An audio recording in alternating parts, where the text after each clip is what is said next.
Hello बच्चों, how are you. मैं हूं चंद्र दुरेचा और आपके साथ आज की कॉस्ट शीट की अगली क्लास यानी कि क्लास 3 स्टार्ट करने जा रहा हूं, राइट। और बच्चों आज की क्लास में हम आपके साथ नो डाउट लास्ट क्लास में मैंने आपको एक क्वेश्चन दिया था 1.2। हम लोग सबसे पहले 1.2 क्वेश्चन डिस्कस कर लेते हैं, राइट। 1.2 क्वेश्चन में बच्चों बहुत सारी आइटम्स गिवन है और ये सभी के सभी एक्सपेंसेस कौन सी हेडिंग में आएंगे, सबसे पहले हम लोग ये बात डिस्कस कर लेते हैं, राइट। और डिस्कस करने के बाद हम लोग आगे के टॉपिक के ऊपर चलते हैं, राइट। सो 1.2 क्वेश्चन जिसमें कि आपके पास लिखा हुआ है that calculate the prime cost, factory cost, total cost of production and cost of sales from the following particulars। तो आपके पास जो नीचे particulars गिवन है उसके अकॉर्डिंग आपको ये सारी इंफॉर्मेशन फाइंड करनी है। तो आपके पास इंफॉर्मेशन है raw material consume ₹40,000, wages paid to the labour ₹10,000 and so on. तो बच्चों नो डाउट सबसे पहले क्या करेंगे, कॉस्ट शीट का फॉर्मेट बना लेंगे और कॉस्ट शीट के फॉर्मेट बनाने के बाद जो एक्सपेंस जिससे भी रिलेट करता होगा उस एक्सपेंस को वहां पर शो करेंट। राइट। तो बच्चों देखो सबसे पहले लिखा हुआ है आपके पास रॉ मटेरियल कंज्यूम। तो आपके अकॉर्डिंग रॉ मटेरियल कंज्यूम कहां पर आना चाहिए, डायरेक्ट लेबर में, राइट। बिल्कुल सॉरी डायरेक्ट मटेरियल में। रॉ मटेरियल कंज्यूम तो रॉ मटेरियल कंज्यूम है, तो रॉ मटेरियल कंज्यूम तो कहां आता है, डायरेक्ट मटेरियल में। अच्छा wages paid to the labour, तो ये wages paid to the labour किसका पार्ट है, डायरेक्ट लेबर का, डायरेक्ट लेबर का। डायरेक्टली चार्जेबल एक्सपेंस, आपको याद होगा मैंने आपको कहा था कि चार्जेबल एक्सपेंसेस डायरेक्ट एक्सपेंसेस का अनदर नेम होता है, तो आपके पास नाम अलग है क्या ये direct expense. Oil and waste, तो बच्चों ये ऑयल एंड वेस्ट कहां पर यूज होता है, फैक्ट्री के मशीनरी में, राइट। तो अगर ये फैक्ट्री के मशीनरी में यूज होता है तो जैसे कि आपको याद होगा हमने आपको कहा था कि आप इस कॉस्ट को सबसे पहले 3 हिस्सों में बांटते हैं और ये 3 हिस्से कौन कौन से हैं, number 1 material, number 2 labour and number 3 other expenses, other expenses, right. और बच्चों सभी के सभी एक्सपेंसेस 2 हिस्सों में बढ़ जाते हैं, कौन कौन से, डायरेक्ट एंड इनडायरेक्ट, राइट। और बच्चों लेबर भी इसी तरह से 2 हिस्सों में, अदर एक्सपेंसेस भी इस तरह से 2 हिस्सों में। और बच्चों इसके बाद इनडायरेक्ट एक्सपेंसेस का हम लोग दूसरा नाम रखते हैं, that is called overheads, right. So overheads के उसके बाद हम लोग 3 हिस्से कर देते हैं and number 1 related with the factory, related with the office and administration and related with the selling and distribution. तो जो अब आपको पहचानना है कि कौन सा एक्सपेंस किससे रिलेट करता है। ऑयल एंड वेस्ट मटेरियल है पर डायरेक्ट नहीं, कौन सा, इनडायरेक्ट। अगर ये इनडायरेक्ट है तो ये ऑयल एंड वेस्ट यूज कहां होता होगा, फैक्ट्री में, तो ये क्या बन जाएगा, फैक्ट्री ओवरहेड्स, राइट। और उसके बाद है बच्चों wages of the foreman, foreman मतलब सुपरवाइजर, राइट। अब बच्चों सुपरवाइजर की वेजेस तो कौन से वाले हिस्से में आएगा, लेबर में। फॉरमैन इंसान है, ह्यूमन बीइंग, राइट। अच्छा डायरेक्ट और इनडायरेक्ट, इनडायरेक्ट। अच्छा किससे रिलेटेड, फैक्ट्री से, ऑफिस से या सेलिंग डिस्ट्रीब्यूशन से, फैक्ट्री से, तो फैक्ट्री ओवरहेड का पार्ट।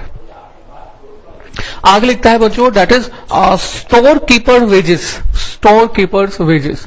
अब बच्चों फिर से स्टोर कीपर जब लिख रहा है, मैंने शायद आपको बताना रह गया, मैं आपको बताता हूं दैट एक्सपेंसेस रिलेटेड विद, आपके पास लिखा होगा कि हमारे जो एक्सपेंसेस हैं कुछ ऐसे एक्सपेंसेस होंगे जो कि हमारे एक्सपेंसेस स्टोर से रिलेटेड होंगे, या कभी कभी आपको एक वर्ड और लिखा हो सकता है that is called godown, right, या फिर वेयर हाउस। जब बच्चों ये जो डिफरेंट डिफरेंट नेम लिखते हैं तो यहां पर स्टोर से मतलब होता है स्टोरेज, स्टोरेज वाला हिस्सा जो कि किससे रिलेटेड है, रॉ मटेरियल से, राइट। और जब हम गोडाउन या वेयर हाउस की बात करते हैं तो यहां पर हम जो स्टोरेज कर रहे होते हैं, यहां पर स्टोरेज किसकी कर रहे होते हैं, फिनिश गुड्स की, राइट। तो बच्चों मैं बताओ अगर कोई एक्सपेंस हमने स्टोर से रिलेटेड किया है, चाहे वो कुछ भी हो, चाहे वो स्टोर कीपर सैलरी हो, चाहे वो स्टोरेज मेंटेनेंस एक्सपेंसेस हो या स्टोर से रिलेटेड रेंट हो, वटएवर, तो बच्चों ये जो एक्सपेंस है वो एक्चुअल में किससे रिलेटेड यूज हुआ है, रॉ मटेरियल से, राइट। तो मतलब कॉस्ट है ये, अदर एक्सपेंस है, डायरेक्ट है या इनडायरेक्ट है, इनडायरेक्ट है। और ये इनडायरेक्ट एक्सपेंस को नो डाउट हम लोग ओवरहेड तो कह देंगे। उसके बाद ये ओवरहेड किससे रिलेट करता है, फैक्ट्री से।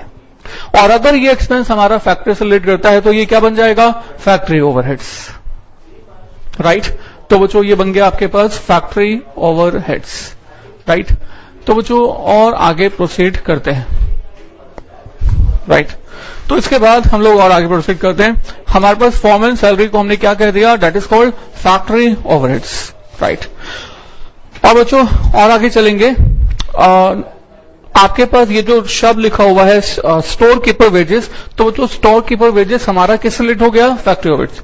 अच्छा मान लो कोई एक्सपेंस गोडाउन से रिलेटेड हो या वेयर हाउस से रिलेटेड हो, राइट तो ये जो एक्सपेंस है वो फिर से किससे रिलेट हो गया? फिनिश गुड्स से। तो मतलब अभी हमने गुड्स को सेल नहीं किया, मतलब ट्रांसफर नहीं किया, हमारी फैक्ट्री में रखा हुआ है, पर फिनिश गुड्स बन के तैयार है। सो this is an expense which is related with the distribution, right तो वो हमारा किससे रिलेटेड हो जाएगा? सेलिंग एंड डिस्ट्रीब्यूशन से। अगर आपको गोडाउन कीपर सैलरी के बारे में कहा होता तो उसको हम सेलिंग एंड डिस्ट्रीब्यूशन ओवरहेड में चार्ज करते, राइट सर। तो याद है आपको अपने कुछ स्पेशल आइटम्स लिखी थी, तो उसमें में इसको ऐड कर देना। Any expense related with the store department will be covered under factory overheads and any expense related with godown वगैरह वगैरह that will be covered under selling and distribution overheads, right तो वहीं पर ऐड कर देंगे तो एक ही जगह पर सारी आइटम्स आ जाएंगे, राइट और आगे चलते हैं बच्चों। नेक्स्ट एक्सपेंस हमारे पास है इलेक्ट्रिक पावर। जब बच्चों वर्ड पावर यूज करता है, पावर नो डाउट मेटेरियल नहीं है, लेबर नहीं है, अदर्स है, तो डायरेक्ट या इनडायरेक्ट? इनडायरेक्ट। किससे रिलेटेड होती है पावर? फैक्ट्री से। जब आपको मैंने बताया था कि जब पावर वर्ड यूज हो तो basically we are talking about the electricity use in the machinery, right. If the electricity is use with the machinery तो वो कहां पर आ जाएगा बच्चों? फैक्ट्री ओवरहेड्स में, राइट और आगे चलेंगे। Next is lighting. तो बच्चों लाइटिंग लिखा हुआ आपके पास कि लाइटिंग जो है वो किससे रिलेटेड है? फैक्ट्री से। अच्छा लाइटिंग है तो कहां पर आएगा? अदर्स में। Direct indirect? इनडायरेक्ट। आप ओवरहेड तो हो गया, तो आप किससे रिलेटेड? भाई आपको कहता है फैक्ट्री की लाइटिंग है तो फैक्ट्री ओवरहेड, ऑफिस की लाइटिंग है तो ऑफिस एंड एडमिनिस्ट्रेशन ओवरहेड। फिर आगे कहता है बच्चों रेंट ऑफ द फैक्ट्री। तो रेंट ऑफ द फैक्ट्री बच्चों फिर से बताना, rent of the factory others, indirect और रिलेटेड विद व्हाट? फैक्ट्री, तो फैक्ट्री ओवरहेड का पार्ट बन जाएगा, राइट सर। और आगे चलते हैं rent of the office and administration overhead. Repairs and renewal factory plant. तो जो रिपेयर्स लिखा हुआ है, किस चीज की रिपेयर्स करवा रहे हैं हम लोग? फैक्ट्री प्लांट की। तो रिपेयर्स जो है हमारे अदर्स में आता है और इनडायरेक्ट एक्सपेंस है, और बच्चों किससे रिलेटेड है? प्लांट से यानी कि फैक्ट्री से। मशीनरी भी यहीं पर आ जाएगा। बट सर जो रिपेयर्स एंड रिन्यूअल हमारे पास ऑफिस प्रीमिसेस की है तो वो कहां पर कवर होगा? ऑफिस एंड एडमिनिस्ट्रेशन में, राइट तो जो इसके बाद लिखा हुआ है डेप्रिसिएशन ऑफिस प्रीमिसेस, तो वो जो मटेरियल नहीं है, लेबर नहीं है, क्या है? Others.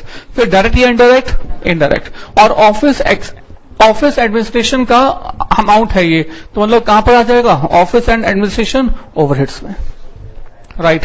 Plant and machinery, depreciation on the plant and machinery कहां पर बच्चों? Factory overheads. Consumable stores. इस कंज्यूमेबल स्टोर्स का मतलब क्या होता है? कंज्यूमेबल स्टोर्स का मतलब होता है वो ऑयल मशीनरी, मतलब वो ऑयल जो कि मशीनरी में यूज होता है। लाइक देखो आप जब स्कूटर चलाते हैं तो स्कूटर के अंदर पेट्रोल तो यूज होता ही होता है, पर सर इंजन ऑयल भी तो यूज होता है, राइट तो that is basically called consumable store. Oil, grease, जिस तरह के भी इस तरह के ल्यूब्रिकेंट जो हमारे मशीनरी में यूज होते हैं उसको बोलते हैं कंज्यूमेबल स्टोर्स। तो जो किससे रिलेट हुआ ये? फैक्ट्री से, तो फैक्ट्री ओवरहेड का पार्ट हो जाएगा, ठीक है। ओके आगे चलेंगे। Next expense. सो लिखा हुआ आपके पास मैनेजर सैलरी। तो बच्चों मैनेजर लिखता है तो लेबर, कौन सा? इनडायरेक्ट। किससे रिलेट करता है? फैक्ट्री से, ऑफिस से या सेल्फ एडमिनिस्ट्रेशन से? ऑफिस से, राइट। मैनेजर वर्ड यूज कर रहा है तो मान के चलते हैं यहां पर मैनेजर कहां से रिलेट होगा? ऑफिस से। Okay after that directors fees कहां पर? Office and administration, basically administration का हिस्सा है। डायरेक्टर फीस हो गया। ऑफिस प्रिंटर एंड स्टेशनरी बच्चों कहां पर? ऑफिस एंड एडमिनिस्ट्रेशन ओवरहेड में, right. And then telephone charges आपको याद होगा कहां पर? Office and administration overhead. Telephone expenses कहां पर? अच्छा ये हो गया। पोस्टल एंड टेलीग्राम कहां पर? Office and administration. Sales commission and salary कहां पर बच्चों? Selling and distribution. Travelling expenses बच्चों कहां पर? Selling and distribution overhead. Advertising कहां पर बच्चों? Selling and distribution. और warehouse charges, warehouse से रिलेटेड कोई भी एक्सपेंस कहां पर? Selling and distribution overhead. And carriage outward, याद है बच्चों लास्ट क्लास में किया था हमने? इनवर्ड की बात करें तो रॉ मटेरियल को लाने की बात कर रहा है, आउटवर्ड की बात करें तो फिनिश गुड्स को ले जाने की बात कर रहा है, तो कहां पर कवर हो जाएगा? सेलिंग एंड डिस्ट्रीब्यूशन ओवरहेड्स में, राइट। तो बच्चों this was about the 1.2 question, right. अब बच्चों इसके बाद हमारे पास कुछ क्वेश्चंस हैं जिसमें कि हम लोग बेसिकली वैल्यूएशन की बात करते हैं। किसकी बात करते हैं? Valuation of the closing stock, right. तो बच्चों आज की क्लास में हम लोग आपके साथ वैल्यूएशन ऑफ क्लोजिंग स्टॉक की बात करने जा रहे हैं, राइट।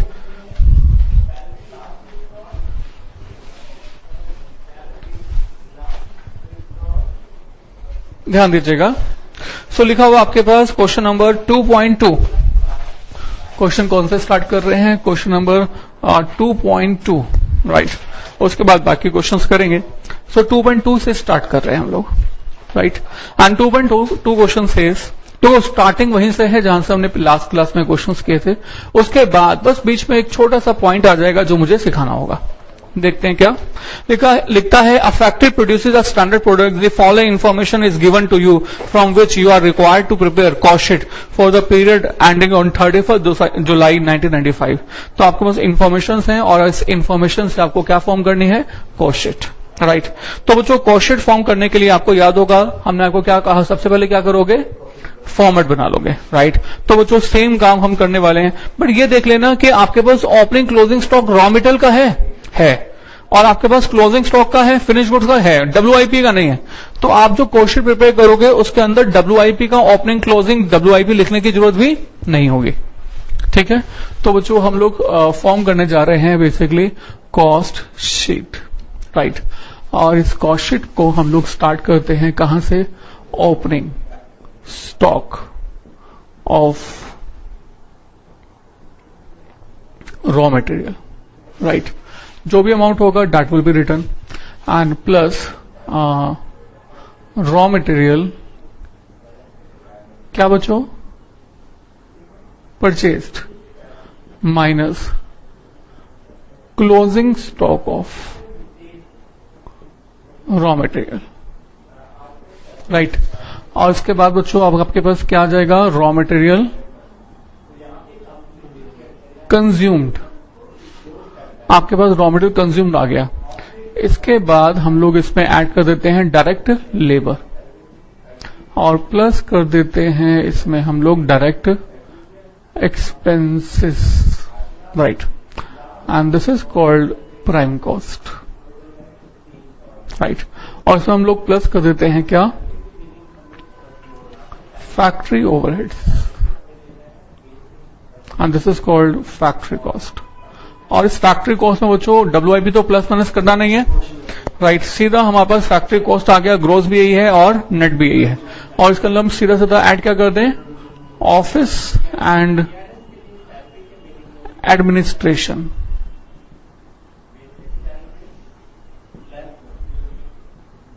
Overhead, right. और बच्चों that is called basically cost of production. और बच्चों इसी कॉस्ट ऑफ प्रोडक्शन के बेसिस पे हम लोग फिनिश गुड्स की वैल्यूएशन करते हैं, राइट। तो इस बाद हम इसमें ऐड कर देंगे क्या? Opening stock of finish goods and minus कर देंगे क्या? Closing stock of finish goods, right. तो बच्चों अब आपके पास क्या आ जाएगा? कॉस्ट ऑफ, क्या लिखते हैं इसको हम? Goods sold, right. And plus इसमें ऐड कर दीजिएगा selling and distribution overheads, right, and this is called cost of sales। अब जो प्रॉफिट भी ऐड कर दीजिएगा। Now you will have the value of sales and this is the full flash format of the cost sheet. अब बस हमें cost sheet तो बना ली है, इसके बाद वैल्यू जस्ट रिप्लेस करनी है, राइट। तो बच्चों सीक्वेंस से आपके पास जो जो इन्फॉर्मेशन लिखी हुई है वो आप रीड करते जाइए और वैल्यू रिप्लेस करते जाइए, राइट। बच्चों इस सीक्वेंस को बिल्कुल भी मिस नहीं करेंगे, राइट। तो आपके पास सबसे पहले लिखा हुआ है consumable material opening stock rupees 10,000। ये ओपनिंग स्टॉक कौन सा वाला है? रॉ मटेरियल का। तो opening stock of the raw material that this is given to us is rupees 10,000 and then we have purchases 85,000। तो ये क्या है? Raw material purchase. तो रॉ मटेरियल परचेज हम लिख लेते हैं that is basically rupees 85,000 and then closing stock of raw material how much? Rupees 4,000। तो closing stock of raw material भी माइनस कर देते हैं और प्लस माइनस कर दीजिए तो ये बन जाता है 95 माइनस 4 यानी कि 91,000, right. And then direct wages, तो जो डायरेक्ट वेजेस कितने रुपीज का है? हाँ जी, डायरेक्ट वेजेस कितने रुपीज का है? 20,000 का, तो 20,000 लिखेंगे। डायरेक्ट एक्सपेंसेस भी गिवन है आपके पास रुपीज 10,000 के, तो ये भी लिखेंगे। सो वी हैव 00001 एंड 2, यानी कि 1,21,000 वी हैव। उसके बाद बच्चों लिखता है फैक्ट्री ओवरहेड्स, और बच्चों फैक्ट्री ओवरहेड्स आपके पास लिखता है 100% ऑफ डायरेक्ट लेबर, है ना। तो 100% ऑफ डायरेक्ट लेबर, तो डायरेक्ट लेबर बच्चों कितने रुपीज की है? 20,000 की। सो इस 20,000 का 100%, तो 20,000 का ऑब्वियसली 100% तो 20,000 ही होगा, राइट। और प्लस भी कर देंगे, इट बिकम्स 1,41,000, राइट। और बच्चों आगे लिखता है ऑफिस ओवरहेड्स के लिए 10% ऑफ वर्क कॉस्ट। आपको याद है वर्क कॉस्ट क्या होता था? वर्क कॉस्ट, ये जो फैक्ट्री कॉस्ट होता था, इसी को हम एक और नाम से जानते थे, जिसको क्या कहते थे? Work cost, right. तो आपके पास वर्क कॉस्ट है ये, तो ये जो वर्क कॉस्ट है इसका 10% हमारा क्या है? Office overhead. तो वर्क कॉस्ट का आप 10% कर दीजिएगा, तो इट बिकम्स 14100, और प्लस कर देंगे वी हैव 001 5 5 एंड 1, राइट।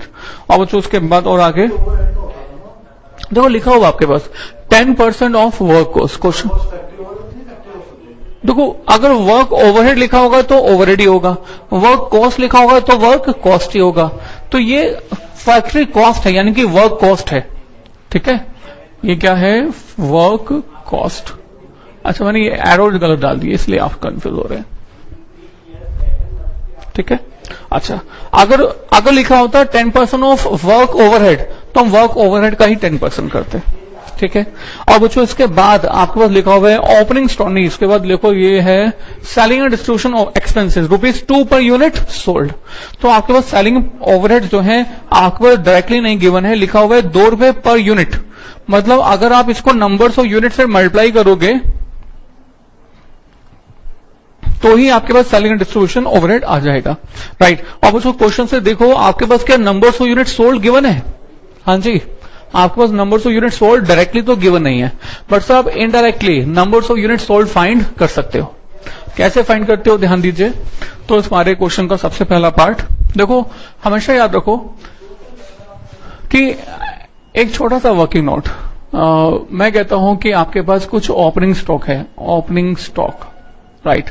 इसमें आपने कुछ जो प्रोडक्शन की है वो भी आपने ऐड कर दिया, प्रोडक्शन आपने ऐड कर दिया, और माइनस, अच्छा समझ आ रहा है बच्चों। मान लो 5,000 यूनिट्स ओपनिंग स्टॉक है, राइट। आपने प्रोडक्शन की है 10,000 यूनिट्स की, तो यानी कि आप जो total numbers of units sold कर सकते हो वो कितनी कर सकते हो? 15,000, राइट। अब इस 15,000 यूनिट्स में से आपके पास कुछ क्लोजिंग स्टॉक पर रखा हुआ है, क्लोजिंग स्टॉक रखा हुआ है सपोज 2,000 यूनिट्स का, तो बाकी 13,000 कहां चला गया? हाँ जी, सेल्स हो गया, राइट। ये समझ आ रहा है या नहीं? ये थोड़ा सा एक्सप्लेनेशन कर दिया जाए, थोड़ा सा explanation.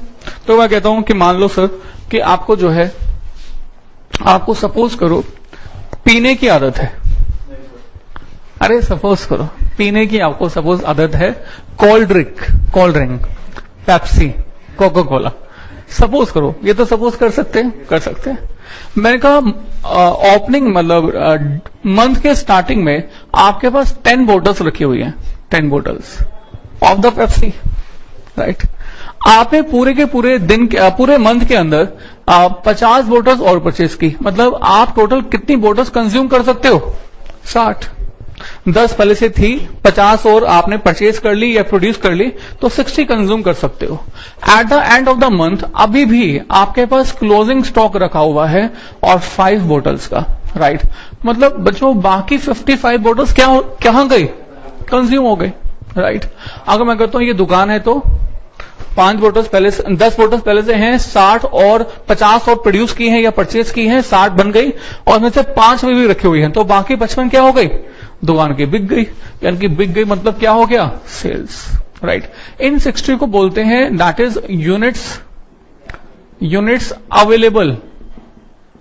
Available for sale. This is called units available for sale, right इसमें से आप क्लोजिंग स्टॉक हटा देंगे तो आपके पास क्या बच जाएगा, सेल्स। तो ये जो इक्वेशन है 1 2 3 4, इनमें 4 कंपोनेंट है। इन 4 में से कभी भी आपके पास कोई 3 कंपोनेंट गिवन होंगे तो 4th कंपोनेंट डेफिनेटली आप फाइंड कर लेंगे, राइट। जैसे कि बच्चों हमारे इस एग्जांपल में, इस क्वेश्चन के अंदर आपके पास सेल्स नहीं है ना, आपके पास क्या नहीं है, सेल्स। ध्यान देखो क्वेश्चन में लिखा हुआ आपके पास in hand at the beginning of the period value rupees 16,000 1000 units. मतलब जो ओपनिंग स्टॉक यूनिट्स का है, ये सारी कैलकुलेशन आप यूनिट्स में ही करते हैं, तो ओपनिंग स्टॉक जो यूनिट्स में है वो कितने हैं, 1000, राइट। और आगे लिखा हुआ है प्रोड्यूस ड्यूरिंग द पीरियड 10,000, और नई यूनिट्स प्रोड्यूस कितनी की गई है, हाँ जी 10,000। तो जो यूनिट्स अवेलेबल फॉर सेल, अगर मैं कहूं यूनिट्स अवेलेबल फॉर सेल है, सेल कितनी है, तो ये कितनी है 11,000। Is it clear. और आगे लिखता है इन hand at the end of the period 2000, तो eight the end of the period अभी भी आपके पास 2000 यूनिट्स रखी हुई है, क्लोजिंग स्टॉक आपके पास अवेलेबल है। तो इसका मतलब ये हुआ कि अब आपने कितने यूनिट्स बेच दी हैं, सेल कर दी है, 9000। वेरी सिंपल, आपने 9000 यूनिट्स बेच दी है। और बच्चों सेलिंग एंड डिस्ट्रीब्यूशन ओवरहेड हमारे क्वेश्चन के अंदर कैसे दिया हुआ है, ₹2 पर यूनिट सोल्ड, तो ₹2 को मल्टीप्लाई कर देंगे नंबर्स ऑफ यूनिट सोल्ड से। और बच्चों नंबर्स ऑफ यूनिट सोल्ड जो है आपको ऑलरेडी मालूम है, और नंबर्स ऑफ यूनिट सोल्ड कितना है 9000, उनको मल्टीप्लाई भी कर दिया आपने, और मल्टीप्लाई करके कितने रुपीज का आ गया 18,000। So this is we have, is it clear. चलिए तो बच्चों आगे और बढ़ते हैं, और हमें क्वेश्चन में सेलिंग एंड डिस्ट्रीब्यूशन ओवरहेड की इंफॉर्मेशन गिवन थी, हमने रिप्लेस कर दी, और आगे लिखा हुआ है units of the finish product. हमें क्वेश्चन कहता है units of the finish products are in hand at the end of the beginning value ₹16,000। कहते हैं कि स्टार्टिंग में हमारे पास ओपनिंग स्टॉक जो हमारे पास है वो 16,000 रुपए का है। ये सारी इंफॉर्मेशन जो है वो किस फॉर्मेट में है, रुपीस में। तो हमारे पास ओपनिंग स्टॉक में कितने रुपए का है, 16,000, राइट। और साथ ही साथ यूनिट्स भी लिखता है, कहते हैं दैट यूनिट्स कितनी है 1000, है ना। तो बच्चों 16,000 रुपए का स्टॉक है, और इसके साथ साथ मैंने यहां पर यूनिट्स भी लिख दिया, और हमने कहा ये जो यूनिट्स हैं वो कितनी है 1000, राइट।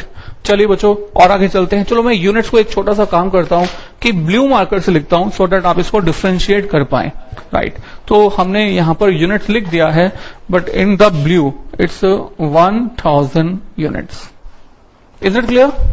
चलिए और आगे चलेंगे बच्चों। आगे लिखता है that produce during the year 10,000 units. तो आपने जो गुड्स प्रोड्यूस किया है वो यूनिट्स कितनी है 10,000। So units produce during the year is 10,000, right. और बच्चों और आगे चलेंगे। Next is in hand at the end of the period 2000। तो क्लोजिंग स्टॉक जो यूनिट्स हैं उनकी यूनिट्स कितनी है 2000। तो क्लोजिंग स्टॉक के यूनिट्स भी हमने लिख दी, हाउ मच 2000 यूनिट्स, राइट। अरे बस हो गया, और कुछ भी गिवन नहीं है। तो इसका मतलब यह हुआ कि हमें क्वेश्चन में क्या मिसिंग है, क्लोजिंग स्टॉक की वैल्यू, राइट।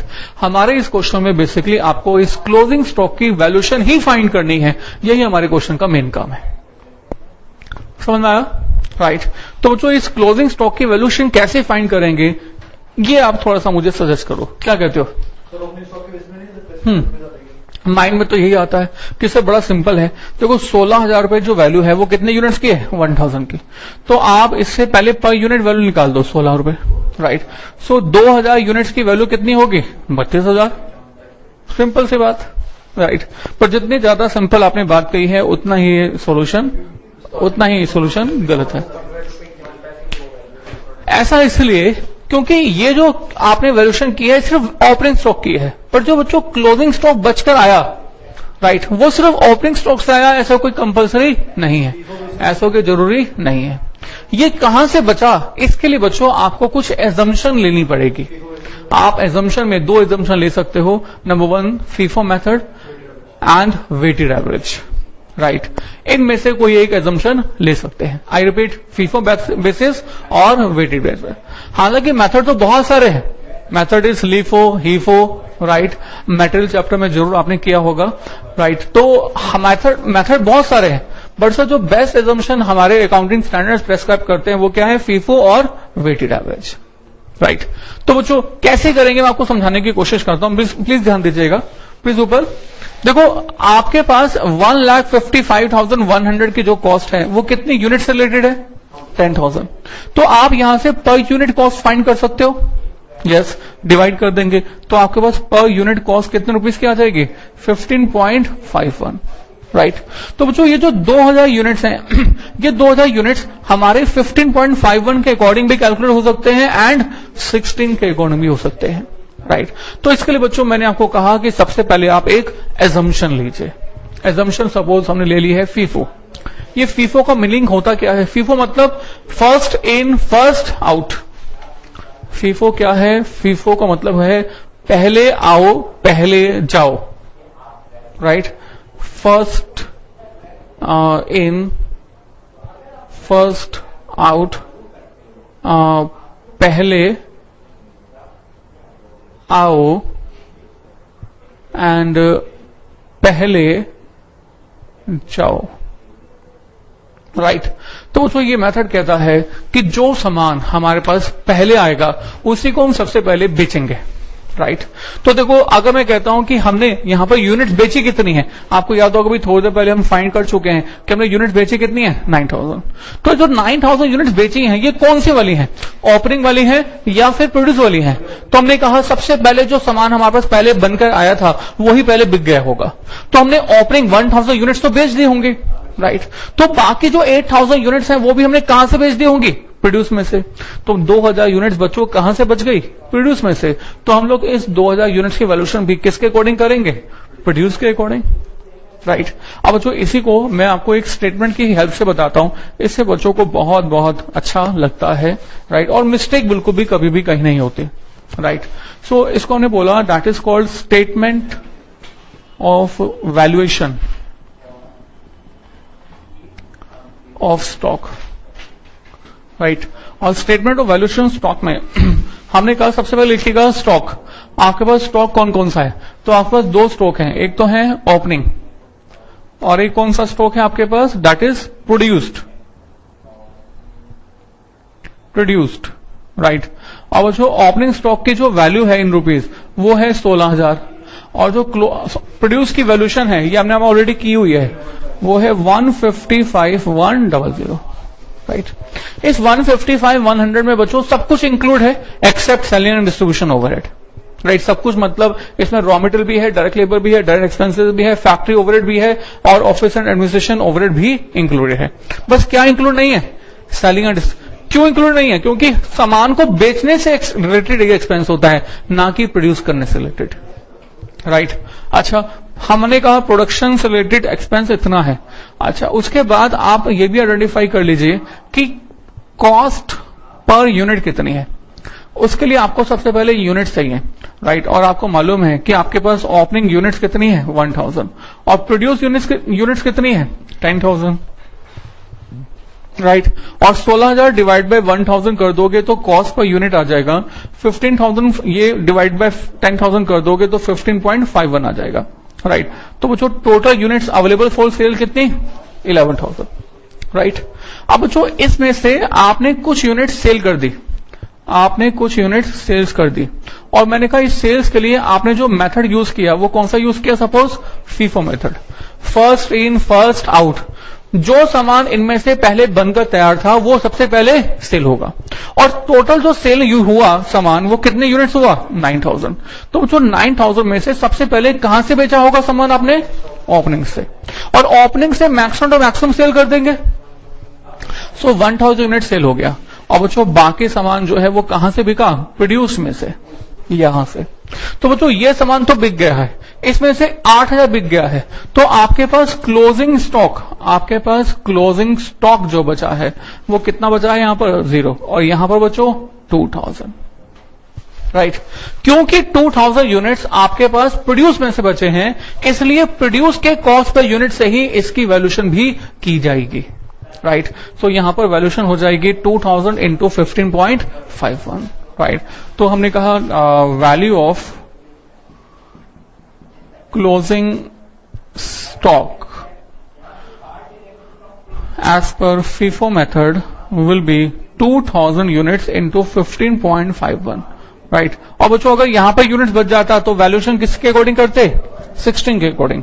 यहां बच गया है तो इसलिए इसके सामने वाले कॉस्ट पर यूनिट के अकॉर्डिंग इसकी वैल्यूएशन की जा रही है, राइट। तो मल्टीप्लाई कर दीजिए 2000 into this much. Yes please.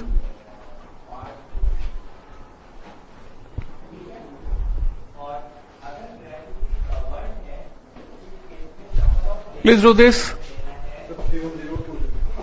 31020 तो बच्चों यही वैल्यूएशन हम लोग क्लोजिंग स्टॉक फिनिश गुड्स की यहां पर रिप्लेस कर देंगे 31020, right. And this plus this minus this, we have the cost of goods sold. How much?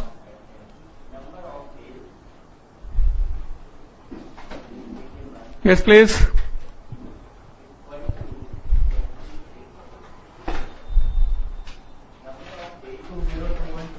To zero 20 and plus 18,000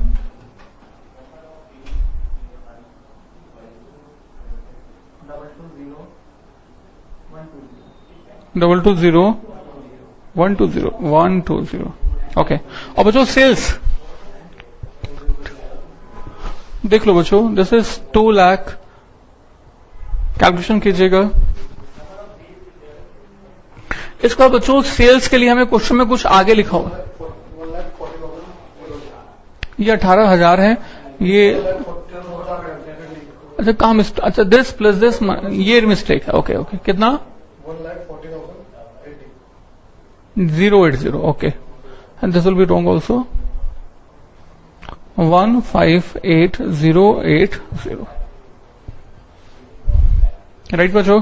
अच्छा सेल्स के लिए क्या लिखा हुआ है ध्यान दीजिए। सेल्स के लिए लिखा हुआ आपके पास also find out the selling price per unit on the basis profit margin is uniformly made to yield a profit of 20% of the selling price, right.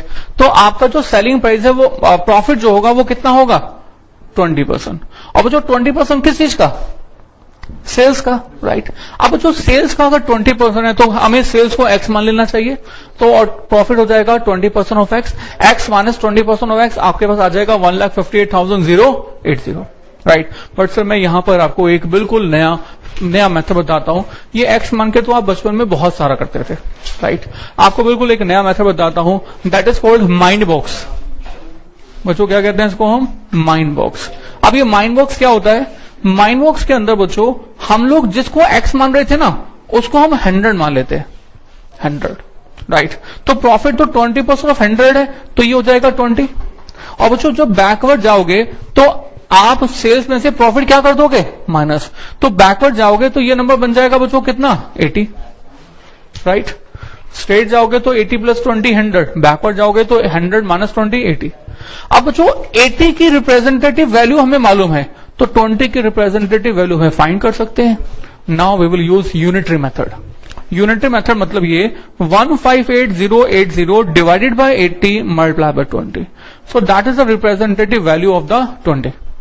और बच्चों यहां पर 158080 जो वैल्यू है वो कितने के लिए है? 80 के लिए। और हमें वैल्यू किसके लिए फाइंड करनी है? 100 के लिए। तो आप 100 के लिए वैल्यू फाइंड कर सकते हैं। बताइएगा कितना? 197,600। तो 197,600 is the value of the total sales. और बच्चों हमें क्वेश्चन के रिक्वायरमेंट के अकॉर्डिंग चलना चाहिए, और क्वेश्चन कहता है कि आप सेलिंग प्राइस पर यूनिट भी फाइंड करो, तो कोई दिक्कत नहीं है। हमारे पास सेलिंग प्राइस पर यूनिट कैसे फाइंड करेंगे? सो आपके पास टोटल सेल्स है, you have the total sales value 197,600। आपके पास नंबर्स ऑफ यूनिट्स सोल्ड भी है, और नंबर्स ऑफ यूनिट सोल्ड कितना है? 9,000। तो आपके पास सेलिंग प्राइस पर यूनिट आ सकता है, तो ये कितना हो जाएगा? 197,600 डिवाइडेड बाय 9,000, और डिवाइड कर दीजिए 5555, और you can say 21.56, right. So this will be the selling price per unit. Is it fine ना? मतलब सही किया आपने कैलकुलेशन? 9 बोला आपने? 56, अच्छा 955, this is 9 and this is 96, okay. तो बच्चों दिस वाज 2.2 क्वेश्चन। ऑलमोस्ट इसके मिलता जुलता एक क्वेश्चन है 2.1। मैं चाहूंगा कि आप लोग ट्राई करें, जरूर करें बच्चों, और डेफिनेटली मेरी रिकॉर्डिंग आप कर लोगे। 2.1 एंड 2.3 ये दो क्वेश्चन अभी के अभी बिल्कुल ट्राई करें। 2.1 एंड 2.3 बिल्कुल के बिल्कुल अभी के अभी, राइट? प्लीज डू दिस बच्चों।